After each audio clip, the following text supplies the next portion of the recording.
পেণ্টিৰ ভিতৰত হাত সোমাই দিছে, ব্ৰাৰ ভিতৰতো হাত সোমাই দিছে, তাৰ পিছতো গোটেই অসমৰ নেট কাটিব লগা হৈছে।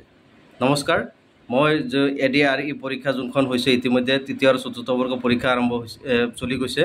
এই পৰীক্ষাৰ বিষয়ে মই দুটা কথা ক'বলৈ লৈছিলোঁ। গোটেই অসমত সিদিনাখন নেট বন্ধ ৰাখিছিলে। কিয় বন্ধ ৰাখিছিলে জানে? অসম পুলিচৰ প্ৰতি চৰকাৰৰ বিশ্বাস নাছিলে কাৰণে নেট সিদিনা বন্ধ ৰাখিছিলে। আৰু ইমানখিনি চেকিং কৰাৰ পিছতো আজি ছোৱালী মানুহে যোনবিলাক মেখেলা পিন্ধি গৈছিলে, মেখেলা ভাঙি পেলাই পেণ্টিৰ ভিতৰত হাত দি পেলাই চেক কৰিছে, ইয়াত মোবাইল আছে নে, কিবা নকল আছে নেকি। তাৰপিছত আপুনি ব্ৰাৰ ভিতৰতো হাত দি পেলাই চেক কৰিছে। ইমানখিনি কৰাৰ পিছতো, ইমানখিনি তালাচী হোৱাৰ পিছতো কিয় নেট বন্ধ কৰিলে আপোনালোকে কওক? ইমানখিনি তালাচী হোৱাৰ পিছতো কোনোবা এটা শিক্ষাৰ্থীক মোবাইলত পৰীক্ষাত মোবাইল লৈ যাব দিয়া নাছিলে। তাৰ পিছতো কিয় নেট কাটিলে? আচলতে এইটো দেখাইছে যে অসম চৰকাৰ এটা ব্যৰ্থ চৰকাৰ। কাৰণ কোনো এটা কাম এইটো চৰকাৰৰ দ্বাৰা এতিয়ালৈকে সম্ভৱ হৈ উঠা নাই। আজি ইমানখিনি কটকটীয়া নিৰাপত্তাৰ মাজত ইমান কটকটীয়াকৈ কৰিছে পৰীক্ষাৰ্থীক, পেণ্টৰ ভিতৰত হাত দিছে, পকেটত হাত দিছে, পেণ্টিৰ ভিতৰত হাত সোমাই দিছে। তাৰ পিছতো এনেকুৱা কটকটীয়াকৈ তালাচী লোৱাৰ পিছতো আকৌ নেট কিয় কাটিব লাগিছে? নেটটো কিয় কাটিলে? প্ৰশ্ন আছে, সোধাৰ বহুত প্ৰশ্ন আছে। সঁচা কথা ক'বলৈ গ'লে বহুত প্ৰশ্ন আছে। ৰাইজে বহুত প্ৰশ্ন কৰিব, কিন্তু আপুনি মাইণ্ড ডাইভাৰ্ট কৰি আছে।